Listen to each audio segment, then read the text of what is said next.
Okay, question number second A. Draw a level diagram to show the path of a monochromatic ray of light in a prism kept at its angle of minimum deviation. Angle of minimum deviation. Okay. So angle of minimum deviation का condition क्या है? पहले condition आप पता करो, या condition मालूम होगा तो आप कर सकते हो. ओके. तो ये प्रिज्म है, ये एंगल ऑफ प्रिज्म कहलाता है A. This is A. Minimum deviation कब होती है प्रिज्म में? जब रिफ्रैक्टेड लाइट प्रिज्म के अंदर, इंसिडेंट लाइट होती है अंदर जब जाएगी रिफ्लेक्टेड लाइट, और जब बाहर निकलेगी तो emergent light. Okay. So minimum deviation कब होता है प्रिज्म में? जब refracted light okay, refracted light means the light inside the prism which is parallel to the base of the prism. Okay. Refracted light अगर बेस ऑफ प्रिज्म के parallel हो जाएगी तो उस कंडीशन में मिनिमम डेविएशन आता है. वही कंडीशन है, इसे हमें याद रखना है. ओके. सो कैसे बनाते हैं देखो. सपोज ये लाइट मैंने इंसिडेंट किया, this is incident light. Normal एक ड्रॉ करो, क्योंकि जब लाइट बेंड करेगी वन मीडियम से अनदर मीडियम तो नॉर्मल के रिस्पेक्ट में हम लोग फाइंड करते हैं. तो यहाँ पे एक नॉर्मल मैंने ड्रॉ किया, this is normal number 1. Okay. तो ये लाइट की ओरिजिनल डायरेक्शन है, this is the original direction of light. Okay. अब देखो यहाँ पे लाइट जा रही है एयर से ग्लास में, सो रेयर मीडियम से डेंसर मीडियम. लाइट क्या होगी? Bends toward the normal. Okay. Normal की ओर बेंड करेगी, लेकिन मिनिमम डेविएशन के लिए ये जो रिफ्रैक्टेड लाइट है ये बेस के पैरेलल हो जाएगा. ओके. ये कंडीशन है. तो ये जो लाइट है, ये लाइट क्या करनी है हमें? बेस के पैरेलल बनानी है, ऐसे. ओके. ये और ये दोनों पैरेलल होना चाहिए, है ना. अब यहाँ पे देखो इस वाले सरफेस पे लाइट, यहाँ पे फिर से क्या लेंगे हम लोग? Normal light. यहाँ पे नॉर्मल फिर से ड्रॉ करो, ये ऐसा, ये नॉर्मल N2. अब लाइट क्या होगी? ग्लास से फिर आएगी बाहर की ओर एयर में, तो light move from denser medium to rare medium. Light क्या होगी? Light bends away from normal. Okay. So away from normal. तो लाइट का ओरिजिनल डायरेक्शन ये है, this is the original direction of light. इससे अवे जानी है, मतलब दूर जानी है. लाइट ऐसे चला जाएगा. ओके. डेविएशन का मतलब क्या होती है? लाइट का ओरिजिनल डायरेक्शन क्या है और लाइट की फाइनल डायरेक्शन क्या है, दोनों के बीच में कितना एंगल है, अपने पाथ से लाइट कितनी डेविएट की. ओके. तो लाइट का ओरिजिनल पाथ ये है और लाइट का फाइनल पाथ ये है. तो ओरिजिनल पाथ और फाइनल पाथ से डेविएशन कितना होगा, कैसे निकालोगे? इसको आप, ये जो लाइट है इमर्जेंट लाइट, इसे पीछे की ओर एक्सटेंड करो. ओके. तो ओरिजिनल डायरेक्शन ये है और फाइनल डायरेक्शन ये है. ये जो एंगल बनेगा, इस एंगल को क्या बोलते हैं? Delta. This delta is called deviation angle. Delta is called deviation angle. इसका मिनिमम वैल्यू, तो इसकी मिनिमम वैल्यू कब होती है? जब रिफ्रैक्टेड लाइट बेस के पैरेलल होता है. ओके. तो ड्रॉ ए लेवल diagram to show the path of monochromatic light in a prism kept at its angle of minimum deviation. Monochromatic लिखा हुआ है, मतलब इस लाइट की सिंगल फ्रीक्वेंसी होगी, व्हाइट लाइट नहीं है. अगर व्हाइट लाइट रहेगा तो ये 7 कलर में स्प्लिट कर जाएगी. Okay. Monochromatic means the light having single frequency, उस लाइट के बारे में है ये. ओके. तो ये इसका लेवल डायग्राम हो गया. क्लियर है? इसमें और कुछ मेंशन कर सकते हैं. ये नॉर्मल, इसका एंगल ऑफ इंसिडेंट आई ले लो. ओके. ये इमर्जेंट लाइट है, नॉर्मल के साथ ये इमर्जेंट एंगल ई ले लो. ओके. ये एंगल, अब देखो ये दोनों पैरेलल है, ये आर और ये R, refracted angle. Okay. Next हम लोग देख सकते हैं, इसको क्या लिख सकते हैं? दिस इंसिडेंट लाइट, ये क्या हो जाएगा? Emergent light. ओके. और ये क्या कहलाएगा? Refracted light. ये जो पिंक कलर से लिखा हुआ है, this is refracted light. Okay. इसका सेकेंड पार्ट है, what is the relation between the angle of incident and the angle of emergent. Angle of incident और एंगल ऑफ इमर्जेंट क्या होगी? व्हेन द रे सफर्स मिनिमम डेविएशन. ओके. तो रे suffers minimum deviation के लिए angle of incident और angle of emergent क्या होगा, बताओ लॉजिकली. ये दोनों पैरेलल हो गया, है ना. तो जितना एंगल पे ये आएगी, यही एंगल, ये दोनों एंगल क्या हो जाएगी? सेम हो जाएगी. ओके, सो कंडीशन क्या लिखेंगे? फॉर मिनिमम डेविएशन, ये लेसन याद रखनी है, for minimum deviation,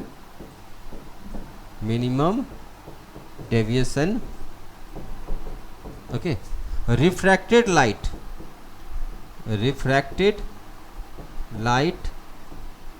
becomes parallel to base of the prism, becomes parallel to base of the prism, okay, and incident angle I is equal to emergent angle, ये दोनों angle क्या हो जाती है? सेम हो जाती है। इमर्जेंट एंगल मीन्स ई, ये दोनों एंगल क्या होगी? सेम हो जाएगी। Emergent angle that is E, okay, ये इसका आंसर है। Now see the question number 3rd, explain why a single fix pulley is use despite no gain in mechanical advantage. Okay, single fix pulley, single fix pulley का मतलब क्या हुआ? कैसे बनेगा? ये एक पुली ले लो, ओके, सिंगल फिक्स पुली, इस पुली को मैंने फिक्स कर दिया, ओके, अब इसमें फिक्स पुली है तो आप ये यहाँ पे कोई मास अटैच कर सकते हैं, ठीक है, लेट सपोज ये मास अटैच कर दो, mass m, okay, no mechanical advantage, no gain in the mechanical advantage. So यहाँ पे आप क्या कर सकते हो? इस मास, अगर मास को अटैच करोगे तो यहाँ पे इस मास को हैंग करने के लिए अगर मास को फ्रीली छोड़ दो तो मास तो फिर नीचे आ जाएगा। तो इसे बैलेंस करने के लिए या इसके मूवमेंट प्रोवाइड करने के लिए हमें क्या करना होगा? यहाँ पे एफर्ट डालना होगा। एफर्ट का मतलब we can write force, external force हमें अप्लाई करना होगा। एक्सटर्नल फोर्स मतलब बाहर से आप ऐसे फोर्स लगाओगे, ओके, तब इस मास को बैलेंस कर सकते हैं। अगर फोर्स की वैल्यू इसके mg से ज़्यादा हो जाएगा, क्योंकि यहाँ पे क्या है, इसका वेट मतलब क्या आएगा? mg आएगा, ओके। अगर एफर्ट की वैल्यू mg से ज़्यादा होगा तो ये ब्लॉक ऊपर जाएगी। अगर एफर्ट और mg की वैल्यू सेम रखोगे तो ये ब्लॉक क्या होगा? रेस्ट में होगा। और अगर mg का वैल्यू ज़्यादा है और ये एफर्ट की वैल्यू, फोर्स की वैल्यू कम रखोगे तो ये मास फिर नीचे आएगी, ये स्ट्रिंग ऊपर जाएगा, ओके। तो इस केस में कोई मैकेनिकल एडवांटेज नहीं होती है, ओके। लेकिन हम लोग इस केस में इस सिस्टम को यूज़ क्यों करते हैं? इस सिस्टम को यूज़ करते हैं मास को लिफ्ट करने के लिए। अगर मास को हमें ऊपर लिफ्ट करना है या मास को नीचे लिफ्ट करना है तो उस केस में हम लोग ये सिंगल फिक्स पुली यूज़ करते हैं। सिंपल सा फिगर है, किसी भी मास को नीचे से ऊपर लिफ्ट करनी है, ओके। तो अगर तुम सिंपली हैंड से पुल करोगे तो तुम्हें ज़्यादा अमाउंट ऑफ फोर्स लगाना होगा, ओके। लेकिन स्ट्रिंग से अगर तुम पुल करोगे तो तुम्हें कम अमाउंट ऑफ फोर्स लगाना होगा, ओके। तो ये इसका मेन एडवांटेज है। तो आंसर क्या लिखेंगे हम लोग? Okay, to change the direction of effort, direction of effort we use single fixed pulley। Direction of effort means downward लग सकती है, अपवर्ड लग सकती है या नहीं लग सकती है, ओके।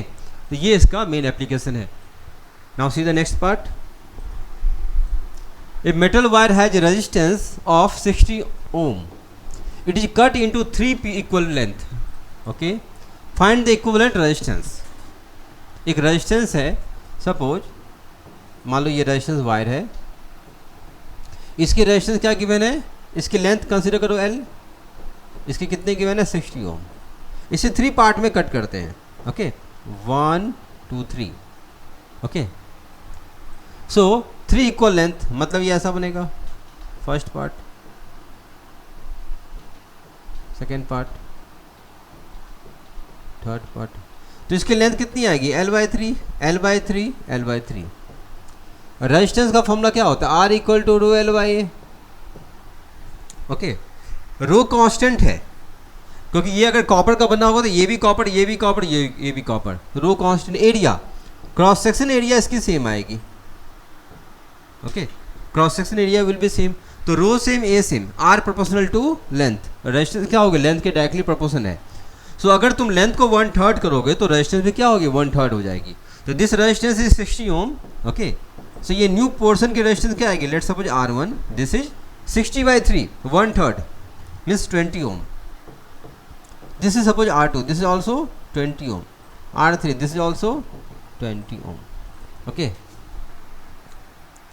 अब ए पार्ट देखो. What the A part? When the two parts are connected in parallel. अब दो पार्ट, ये दोनों में से ये दो पार्ट को पैरेलल में कनेक्ट करो and the third part in series with them. Okay, ये दो पार्ट. तो लेट्स सपोज इसकी रेजिस्टेंस कंसीडर करते हैं. दिस इज R1, ये दोनों पैरेलल में है.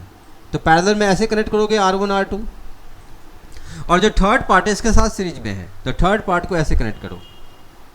This is R3. क्लियर है? इस तरह का फिगर बनेगा फर्स्ट पार्ट में, ए पार्ट में. ओके, तो इसकी इक्विवेलेंट रेजिस्टेंस क्या होगी? तो 20 20 20, ये क्या है? 20 ohm. This is also 20 ohm. This is also 20 ohm. अब ये दोनों पैरेलली कनेक्टेड है, तो इसका इक्विवेलेंट कैसे निकालोगे? मैंने एक शॉर्टकट बताया था, उसके थ्रू भी कर सकते हो, नहीं तो जनरल फॉर्मूला यूज कर सकते हैं. शॉर्टकट क्या है इसका बताओ? दो रेजिस्टेंस अगर पैरेलली कनेक्ट होते हैं तो मैंने क्या बताया था, इस वाले पोर्शन का कैसे निकालेंगे? Let's suppose R dash product by sum, ये दोनों की प्रोडक्ट और इसका सम, दोनों को डिवाइड करना है. Product by sum 20 × 20 by 20 + 20. ठीक है, कितना आएगा बताओ?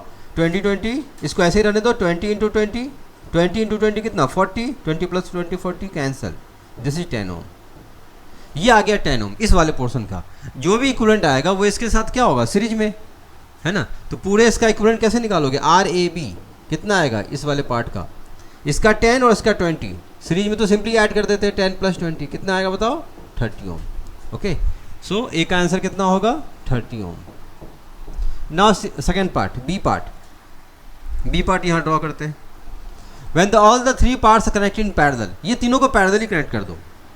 ओके, तीनों को पैरेलली लगाओ. तो पैरेलल का मतलब कैसा है? ऐसा, इस तरह से आएगा, बनेगा फिगर. ओके, तो मैंने इसके लिए भी बताया था formula.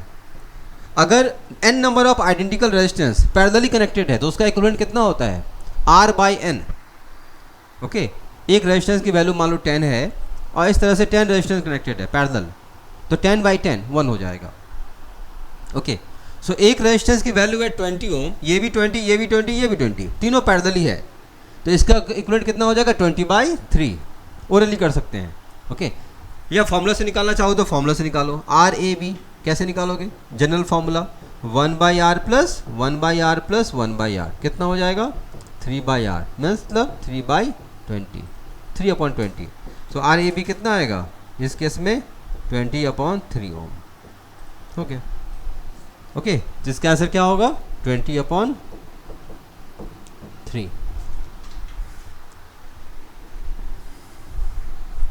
Define movement of force. Movement of force क्या है? Movement of force, movement of force क्या होती है? मूवमेंट ऑफ फोर्स का मतलब क्या है? किसी भी फोर्स का ये अलग डिफरेंट टाइप का इफेक्ट है. ओके, इसको बोलते हैं टर्निंग इफेक्ट ऑफ फोर्स. किसी बॉडी पे जब फोर्स लगती है तो बॉडी ट्रांसलेट मूव कर सकती है या नहीं भी मूव कर सकती है. अगर नेट फोर्स की वैल्यू 0 है तो बॉडी नहीं मूव करेगी. ओके, और अगर नेट फोर्स है तो बॉडी मूव कर सकती है किसी भी डायरेक्शन में. लेकिन किसी फिक्स एक्सिस के अबाउट अगर फोर्स लगती है तो उस केस में फोर्स का इफेक्ट क्या होती है? बॉडी रोटेट करने लगती है. जैसे सपोज ये आपका फिक्स, ये मान लो सपोज फिक्स पॉइंट है ना, फिक्स पोल मान लो. ओके, और इसके अबाउट क्या करो? एक मास को अटैच कर दो. यहाँ से कोई स्ट्रिंग मैंने कंसीडर किया. ओके, दिस इज स्ट्रिंग, ये मास अटैच करो. ओके, और इस मास पे फोर्स अप्लाई करो किसी भी डायरेक्शन में. ओके, मान लो मैंने फोर्स अप्लाई किया इस डायरेक्शन में, तो क्या होगा? ये रोटेट करने लगेगा. ओके, ये स्ट्रिंग है, यहाँ से मास अटैच करो. ठीक है, और इस पर मास पे फोर्स लगाओ. तो ये जो मास है इस स्ट्रिंग के अबाउट, ये फिक्स रॉड के अबाउट क्या करेगी? ये रोटेट करने लगेगी. ओके, तो इसको बोलते हैं मूवमेंट ऑफ फोर्स. तो मूवमेंट ऑफ फोर्स कैसे डिफाइन करते हैं? It is defined as when a force applied, okay, or we can say defined as the tendency of force about the fixed point tendency of force about a fixed point, about a fixed point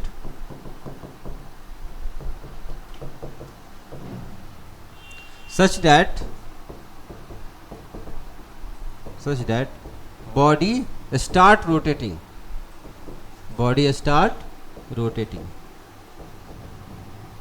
okay,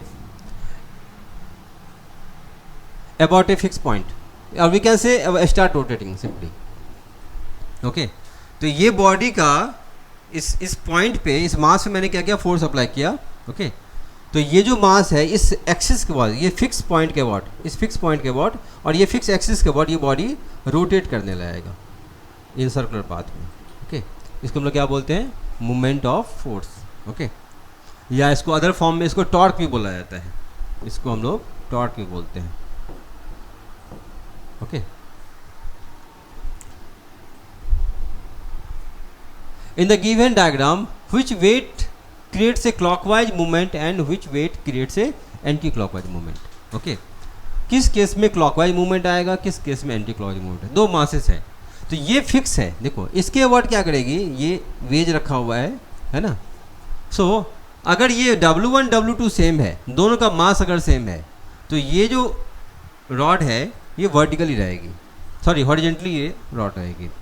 अगर suppose W1 ज़्यादा है, सोचो अगर W1 ज़्यादा है W2 से, मैंने इसे कर दिया 10 kg और इसे कर दिया 2 kg, तो क्या होगा बताओ, mg नीचे 10g, 2g नीचे 2g, तो किधर का फोर्स ज़्यादा है, इधर की फोर्स ज़्यादा है, तो ये सिस्टम इधर मूव करेगा ऐसे, ओके।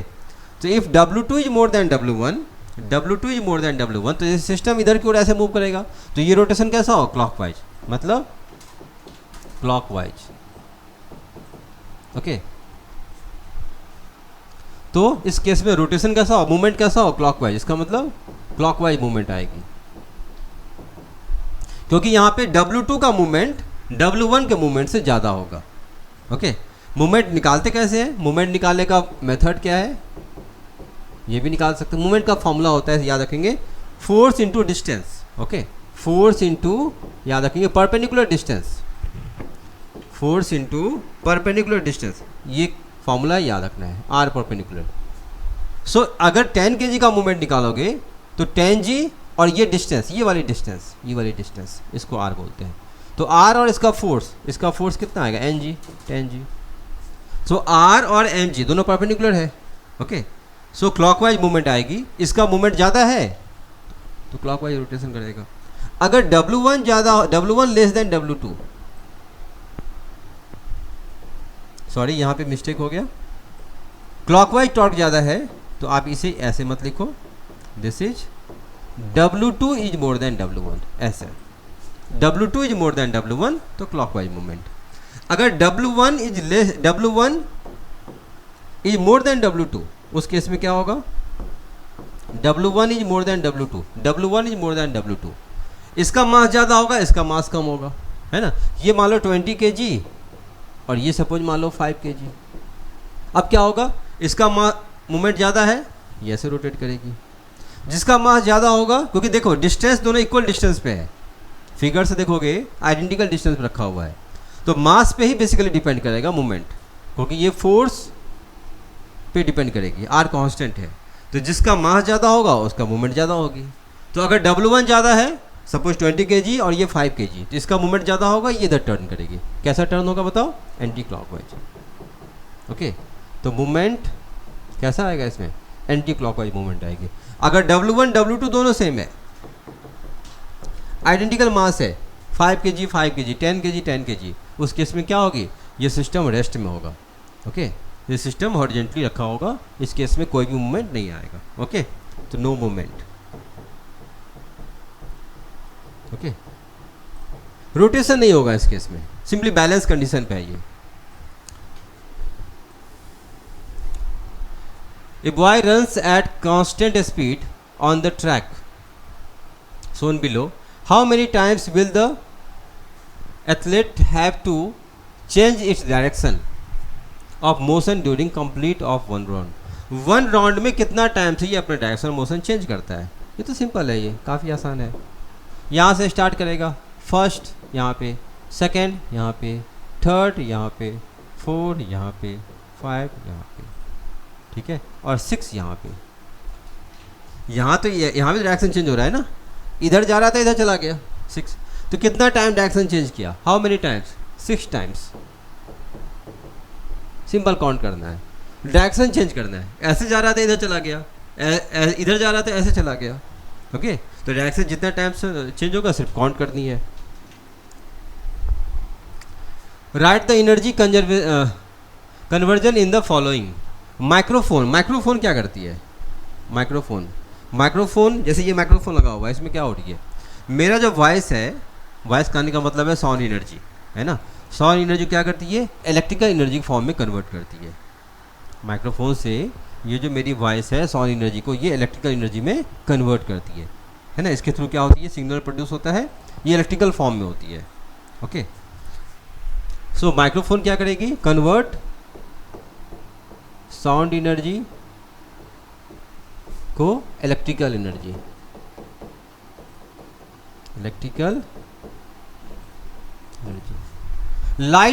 लाइटेड कैंडल क्या करेगा, लाइटेड कैंडल, जब कैंडल को हीट करते हैं तो कैंडल किसका बना होता है, केमिकल यूज करते हैं उसके अंदर, है ना।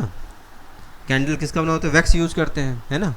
सो कैंडल क्या करेगी, बेसिकली केमिकल एनर्जी को लाइट एनर्जी में कन्वर्ट करती है। ओके, तो ये क्या करेगी, केमिकल एनर्जी तो क्या करेगी, लाइट एनर्जी में कन्वर्ट करेगी। क्लियर है, okay. You have 3 resistors of value 2 ohm, 3 ohm and 5 ohm. You have to join them to so that the total resistance is more than 7 ohm. More than 7 ohm होना चाहिए। Okay. Draw a diagram for the arrangement. Calculate the equivalent resistance. Okay. Equivalent resistance क्या होगा? So 3 resistance है, उसको कैसे connect कर दीजिए, more than 7 होना चाहिए। तो पॉसिबिलिटी क्या क्या है, ओके तो थोड़ा सा इसमें बनाते वर्कआउट करते हैं, कितना फिगर बनेगा। देखो पॉसिबिलिटी देखो, suppose this is R1, this is R2 and this is R3। Okay, connect करते हैं। पहली पॉसिबिलिटी, तीनों को सीरीज में ले लो। ओके, वैल्यू पुट कर देते हैं 2, 3 एंड 5। ओके, सो 2 ओम, 3 ओम, 5 ओम, सबसे पहला फिगर। सेकेंड, तीनों को पैरेलल लगा दो, फर्स्ट, सेकेंड, थर्ड, 2 ओम, 3 ओम, 5 ओम, थर्ड। यहाँ तक क्लियर है, सीरीज पैरेलल। 2 को सीरीज, 1 को parallel. Okay, 2 in series, 1 in parallel. क्या क्या होगा, 2, 3 इसके पैरेलल, एक पॉसिबिलिटी, ठीक है। फोर्थ, 2 सीरीज 1 पैरेलल देख रहे हैं, तो 2, 3 को सीरीज में लिया, अब 2, 5 को ले सकते हैं सीरीज में, और इसके साथ पैरेलल। कौन सा पैरेलल, 2, 5 गया 3। ओके, 2, 3 हो गया, ओके 2, 5 हो गया, 3, 5 सीरीज, फिर से एक पॉसिबिलिटी, और इसके साथ सीरीज में क्या आएगा, 2 ओम। 2 सीरीज 1 पैरेलल, इसका 3 possibility. 2 parallel 1 series, 2 parallel 1 series, कैसा हो सकता है बताओ, 2 पैरेलल 1 सीरीज। ओके, 2 ओम, 3 ओम, ओके 5 ओम। 7th पॉसिबिलिटी, 2 पैरेलल 1 सीरीज देख रहे हैं, 2, 3 का पैरेलल, 2, 5 का पैरेलल, फिर से 2 ओम, 2, 5 पैरेलल, 3 फिर सीरीज में, 8 पॉसिबिलिटी। ओके, 2, 3 पैरेलल हो गया, 2, 5 होगा, 5, 3 पैरेलल, एक और बनेगा 5, 3 और 2 यहाँ पे, ठीक है। तो 2 सीरीज 1 पैरेलल का 3 पॉसिबिलिटी, ओके, और 2 पैरेलल 1 सीरीज, इसका फिर 3, तो 3 और 3 6 और 2 8, टोटल 8 पॉसिबिलिटी है। अगर R1, R2, R3 तीनों अगर डिफरेंट होगा तो, अगर तीनों सेम होगा तो उस केस में कितने पॉसिबिलिटी बनते हैं, R1 R2 R3 तीनों अगर सेम है, ओके, सपोज 5 5 5, तो उस केस में कितने बनेंगे? 4 पॉसिबिलिटी। अगर तीनों आइडेंटिकल हैं, एक ये दो, ये तीनों के बदले तो एक ही बन जाएगा। ये दोनों सेम है, ये तो एक ही पॉसिबिलिटी, थर्ड ये, और ये तीनों के बदले फिर एक बनेगा, 4 5 5 5, एक ही बनेगा कोई, है ना। तो अगर 3 आइडेंटिकल रेजिस्टेंस है तो उस केस में 4 पॉसिबिलिटी, 3 अन आइडेंटिकल रेजिस्टेंस है तो उस केस में टोटल 8 पॉसिबिलिटी कॉन्फ़िगरेशन है। क्वेश्चन क्या है हमारा? मोर देन 7 ओम होना चाहिए, मोर देन 7। तो किस केस में मोर देन 7 रेजिस्टेंस आ रही है? चेक करो एक बार। इसमें तो हो ही नहीं सकता। 5 3 8 2 10, इसमें 10 ओम आ रहा है। इसमें चेक करो, 5 2 3 5, तीनों कैसे हैं? तीनों पैरेलल है। इस केस में निकालोगे तो कितना आएगा? 1/r equal to 1/2 plus 1/3 plus 1/5। इसका एलसीएम कितना आएगा? 30 ही आएगा। ओके, 2 10 2, एलसीएम कितना आएगा इसका? 30। Okay, LCM is 30। 2 से करोगे तो 15, 3 से करोगे तो 10, 5 से करोगे तो 6। Okay, 1/r। तो इस केस में r की वैल्यू कितना आएगा? डाइट करते हैं। इस केस में r की वैल्यू 30/25 और 6, 25 6 कितना हुआ? 25 और 6 31, 30/31। ये तो 1 ओम से भी कम आ गया। ओके, इसमें देखो 3 और 2 सीरीज में, तो कितना हुआ इसका? 5 और 5 फिर पैरेलल। ओके, तो 2 आइडेंटिकल रेजिस्टेंस पैरेलल, कितनी वैल्यू हो जाएगी? मैंने बताया था हाफ हो जाएगा। 2 आइडेंटिकल पैरेलल में होते हैं तो हाफ, 3 आइडेंटिकल होते हैं तो 1/3, 4 आइडेंटिकल 1/4। ओके, यहाँ पे 2 और 5 सीरीज में, 5 + 2 7, 7 और 3 पैरेलल। कैसे निकालोगे? 2 रेजिस्टेंस पैरेलल में, ठीक है। 5 और 2 7, 7 3 कितना होगा? 7 × 3/7 + 3। याद करो, मैंने बताया था प्रोडक्ट वाइज सम। 21/10, 21/10 कितना आएगा? 2.1। इस केस में मुझे 7 से ज़्यादा चाहिए। इस केस में देखो, ये दोनों सीरीज में, ये पैरेलल। ओके, तो 5 और 3 सीरीज में कितना होगा इसका? 8 और 2, 8 × 2/8 + 2 10, 1.6। ये भी नहीं पॉसिबिलिटी है। ओके, यहाँ पे देखो 2 3 पैरेलल है ना, 2 3 पैरेलल, तो कितना निकालोगे? 2 × 3/2 + 3 5, 6/5, 1.2। और ये इसके साथ सीरीज में 6.2। 7 से ज़्यादा चाहिए, अभी तक कोई भी नहीं आ रहा पॉसिबिलिटी। इसमें चेक करो, 2 × 5 कितना होगा प्रोडक्ट वाइज सम इसका? 2 × 5/2 + 5 7, 10/7, 10/7, 1.3 के आसपास आएगा अराउंड, है ना। 330 7 4 जा 1.4 ओम, 1.4 + 3 कितना आएगा? 4.4 आ रहा है इसका, 4.4 ओम। ये भी नहीं पॉसिबिलिटी है। इसमें चेक करो, 5 और 3 पैरेलल, तो 5 × 3 5 + 3 8, ओके, प्लस 2, तो 5 से जा 15/8 + 2, ये भी नहीं आएगा। तो कौन सा 7 से ज़्यादा किस में हो रहा है बताओ? 7 से ज़्यादा एक ही पॉसिबिलिटी है, दिस वन। ओके, तो जितने सारे पॉसिबिलिटी है उसमें 7 से ज़्यादा कौन सा आएगा आंसर इसका? First one. Okay, means all the resistance are connected in series. तो draw a diagram for the arrangement. कौन सा डायग्राम होगा इसका? First one. Calculate the equivalent resistance, कितना हो जाएगा इस केस में? Equivalent resistance 10 ohm. तो इसकी आंसर क्या हो जाएगी? 10 ohm is the answer. Clear है? Okay, explain why one feels ice cream at 0° C colder than water at 0° C। Okay, ice cream और वाटर में कौन ज़्यादा कोल्डर होता है? आइसक्रीम और वाटर में कौन ज़्यादा कोल्डर होता है? आइसक्रीम होता है या वाटर होता है? बताओ। आइसक्रीम 0° C, वाटर 0° C, ठीक है। Ice cream is colder. देखो, लेटेंट हीट होती है, लेटेंट हीट क्या होती है? लैटेंट हीट में सॉलिड जो होती है लिक्विड में कन्वर्ट होती है। तो लैटेंट हीट ऑफ फ्यूजन का मतलब ये होता है जो सॉलिड है वो मेल्ट करके लिक्विड में कन्वर्ट होगा। तो आइस क्या है? सॉलिड है।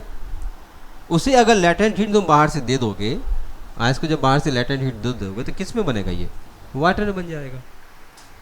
तो आइसक्रीम को 0 डिग्री सी पे है, इसे अगर लैटेंट हीट दिया जाएगा, लैटेंट हीट अगर इसे प्रोवाइड करोगे तो इस एनर्जी को ये एब्जॉर्ब कर देगी। एब्जॉर्ब करने के बाद ये आइसक्रीम क्या होगा? मेल्ट करेगा और मेल्ट करके ये वाटर में बनेगा और वाटर का temperature 0 degree C. Okay, so temperature किसका ज़्यादा है? किसकी टेम्परेचर ज़्यादा है? वाटर की टेम्परेचर ज़्यादा है, क्योंकि वाटर कब बन रहा है? इस एनर्जी, इसके पास, आइसक्रीम के पास जो भी एनर्जी था उस एनर्जी में लैटेंट हीट को ऐड करने के बाद ये बन रहा है। ओके, सो आइसक्रीम जब ये एनर्जी एब्जॉर्ब करेगी, लैटेंट हीट वाली एनर्जी जब एब्जॉर्ब करेगी उसके बाद ही वाटर में कन्वर्ट होगा। तो एनर्जी किसका ज़्यादा होगा? एनर्जी वाटर का ज़्यादा होगा। एनर्जी कम किसका होगा? एनर्जी कम आइस का होगा। ओके, सो यहाँ से लिख सकते हैं एनर्जी जो देखोगे किसकी एनर्जी ज़्यादा होगी? वाटर की एनर्जी ज़्यादा होगी with respect to ice. With respect to energy, किसका एनर्जी? आइस की। आइस की एनर्जी क्या होगी? कम होगी। ओके, तो जिसका एनर्जी ज़्यादा होगा वो ज़्यादा हीटेड होती है, जिसकी एनर्जी कम होगी कम हीटेड होगी। तो कौन ज़्यादा कोल्डर फील करेगा?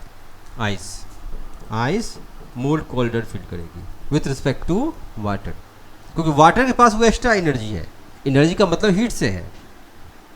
Okay, so explain why one feels ice cream at 0 degree C colder than water. तो रीजन क्या लिखेंगे? Because when ice cream absorb latent heat,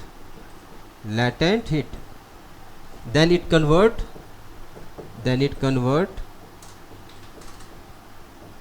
into water. Okay, more energy more temperature, less energy less temperature. Okay, जितना ज़्यादा energy होगा उसकी temperature उतना ही ज़्यादा होगा। ओके, सो मोर एनर्जी मोर टेम्परेचर। तो किसका एनर्जी ज़्यादा है? वाटर की एनर्जी ज़्यादा है तो वाटर का टेम्परेचर ज़्यादा होगा। इसीलिए जो आइसक्रीम होती है, आइसक्रीम क्या करती है? कोल्डर फील करती है विथ रिस्पेक्ट टू आइस। दोनों की temperature same, with respect to water दोनों की टेम्परेचर सेम है, लेकिन जो आइस होती है उसका वो ज़्यादा कोल्डर फील करती है। How is the refractive index of a material related to real and apparent depth? Refractive index कैसे डिफाइन करते हैं? रियल और एपरेंट डेप्थ। ओके, तो refractive index is defined as it's the ratio of real depth to apparent depth। याद रखना है, refractive index is defined as the ratio of real depth to apparent depth is called refractive index। Okay, ये relation है, इसे हमें याद रखना है। Okay, second, in terms of velocity of light। Okay, so velocity of light in vacuum or air and the velocity of light in given medium, इसके respect में refractive index कैसे डिफाइन करते हैं? ये तो रिफ्रैक्टिव इंडेक्स का definition ही है, बेसिक डेफिनेशन। ओके, क्या होती है? Speed of light in air to speed of light in air और वैक्यूम दोनों बोल सकते हो। Okay, by speed of light in medium. तो बेसिक डेफिनेशन रिफ्रैक्टिव इंडेक्स का ये है। इसके बाद जब रियल डेप्थ, जब हम लोग रिफ्रैक्शन पढ़ते हैं वहाँ पे फिर आगे पढ़ने के बाद फिर ये सेकेंड डेफिनेशन आता है। ओके, तो दोनों इस तरह से डिफाइन करते हैं।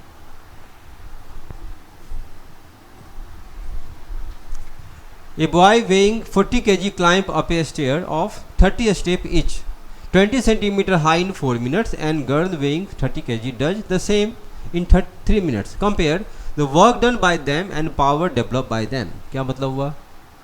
ओके, कोई बॉय है 40 kg का, ये क्लाइंब करती है कि 30 स्टेप्स है और इच स्टेप की हाइट है 4 मिनट। ओके 20 सेंटीमीटर 30 स्टेप ऐसे बनाओ 1 2 3 इस तरह से बनेगा। Okay this is first step, this one second, this one third, okay dot dot, this one last one. Okay 30। So etch step की हाइट दिया हुआ है 20 सेंटीमीटर, वन स्टेप की हाइट है 20 सेंटीमीटर। तो 30 स्टेप की हाइट कितनी होगी, टोटल हाइट कितनी होगी इसकी बताओ, टोटल हाइट कितनी हो जाएगी? 30 स्टेप इंटू 20, क्या लिखेंगे 30 इंटू 20 सेंटीमीटर है तो इसको सेंटीमीटर में आएगा, मतलब कितना हो बताओ 600 centimetre. Okay this is how much 6 metre, तो हाइट टोटल कितना आएगा 6 metre. Okay a boy weighing 40 kg climb up. अब जो कोई बॉय है ना, इसका मास कितना गिवन है 40 kg। Okay so work done bye them, कितना वर्क करेगा ये फर्स्ट पार्ट में वर्क। कंपेयर करना है, कंपेयर का मतलब कैसे कंपेयर करेंगे, दोनों का वर्क निकाल के रेशियो फाइंड कर देंगे। ओके बॉय और गर्ल का रेशियो निकालो, जो आएगा उसी से कंपेयर करेंगे। ओके तो work by boy to work by girl कैसे निकालोगे, टू वर्क बाय गर्ल। तो वर्क इसमें कैसे निकालेंगे? ओके mg नीचे, वर्क का मतलब कैसे क्या होती है, फोर्स इनटू डिस्प्लेसमेंट। ओके तो फोर्स क्या लाएगा इस पे बॉय पे, mg नीचे ग्रेविटी, और डिस्प्लेसमेंट किधर है, बॉय जा रही है ऊपर, क्लाइंब कर रही है ऊपर।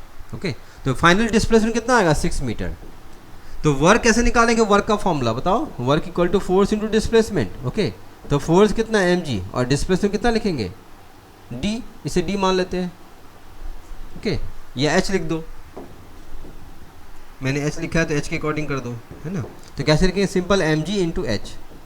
डायरेक्शन नहीं देख रहे हैं, डायरेक्शन अगर देखोगे तो mg नीचे लग रहा है, डिस्प्लेसमेंट ऊपर है, तो यहाँ पे नेगेटिव भी आ जाएगा। तो मैग्नीट्यूड देख रहे हैं, सिंपली मैग्नीट्यूड, वर्क का मैग्नीट्यूड। ओके सो बॉय के लिए कैसे लिखेंगे, ओके मास किसका, बॉय का, g हाइट तो दोनों के लिए सेम है, बॉय और गर्ल के लिए। ओके फिर गर्ल के लिए mass of girl into g into h, तो हाइट दोनों के लिए सेम है और जी का वैल्यू 9.8 वो भी सेम होता है। ओके तो यहाँ से क्या लिखोगे, सिंपल जी कैंसिल, एच कैंसिल, बॉय का मास बाय गर्ल का मास, बॉय का मास कितना है 40 kg और गर्ल का मास कितना है 30 kg, 40/30 कितना होगा 4/3। ये दोनों के वर्क का रेशियो है। तो कंपेयर ऐसे ही करेंगे, मतलब ऐसे बोलेंगे बॉय का मास, या ऐसा लिख सकते हो, है ना, work done by boy is equal to 4/3 times of work done by girl. Okay ना तो power develop by them, power कैसे निकालेंगे, okay power develop by them, दोनों कंपेयर करते हैं फिर से। ओके तो power girl by power boy, power कैसे निकालेंगे बताओ, पावर का रिलेशन, पावर इक्वल टू क्या होती है, work by time. Okay work by time, so power work time दोनों पे डिपेंड करता है। टाइम के बारे में देखो, टाइम दोनों के लिए अलग है ना। तो कैसे लिखोगे, power equal to work by time, तो वर्क निकालते हैं, work by girl by work by, sorry power जो है ये वर्क का डायरेक्टली प्रोपोर्शन है। देखो फॉर्मूले में पावर जो है ये वर्क का डायरेक्टली प्रोपोर्शन है ना। तो कैसे लिखेंगे इसको, बेसिस पे डायरेक्ट करते हैं, work by girl by work by boy. ठीक है ये मैंने वर्क को लिखा। पावर जो है टाइम का इन्वर्सली प्रोपोर्शन है ना। तो टाइम कैसे लिखेंगे, पहले गर्ल ऊपर में, तो टाइम का कैसे लिखेंगे, टाइम बाय बॉय, है ना, टाइम बाय गर्ल। समझ में आया कैसे मैंने लिखा ये रिलेशन। जो पावर है वर्क का डायरेक्टली था, तो गर्ल के रिस्पेक्ट में girl by boy.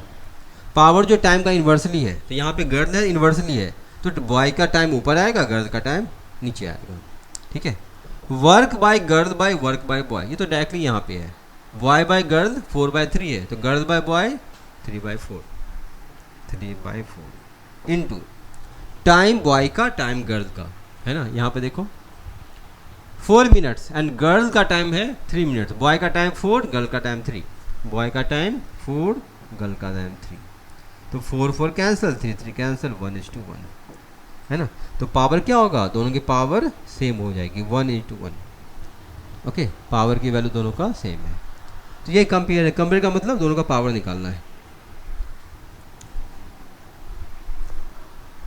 Name the high energetic invisible electromagnetic wave which help in the study of structure of crystal.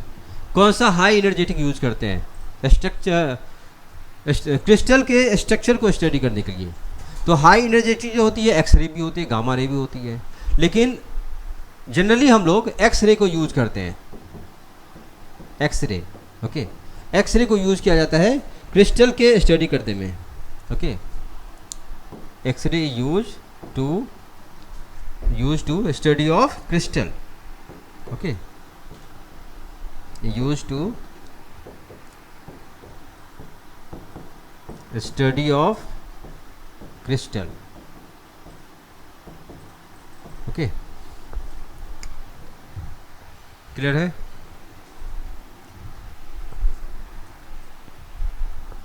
State and additional use of the waves mention in part ए।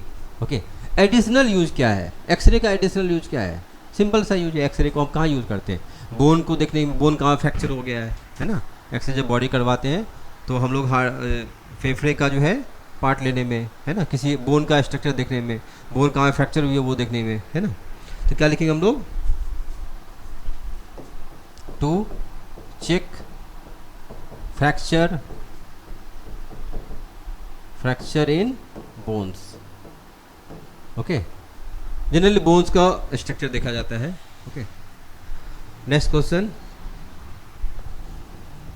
ये part section A है, ये section A complete हो गया। Next हम लोग start करेंगे section B.